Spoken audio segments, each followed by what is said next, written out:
कहते हैं कि दुनिया में सबसे बड़ा साहस किसी माँ के दिल में होता है। उसकी ममता उसे हर चुनौती से लड़ने की ताकत देती है।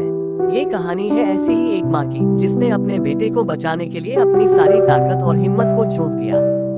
सविता एक साधारण गांव की महिला थी, जिसने अपनी पूरी दुनिया अपने बेटे अमन के चारों ओर बसा ली थी।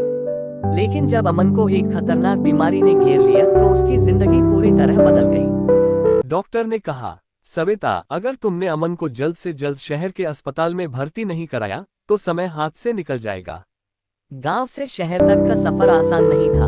ना पैसे थे, ना साधन। लेकिन सविता को ये पता था कि अगर उसे अपने बेटे को बचाना है, तो उसे ये लड़ाई अकेले लड़नी पड़ेगी। कोई मदद के लिए तैयार नहीं था, पर सविता ने ठान लिया था कि वह हर हाल में अपने बेटे को बचाएगी। उसकी ममता अब उसके साहस में बदल गई थी। हर कदम के साथ सविता के पैरों में दर्द बढ़ रहा था।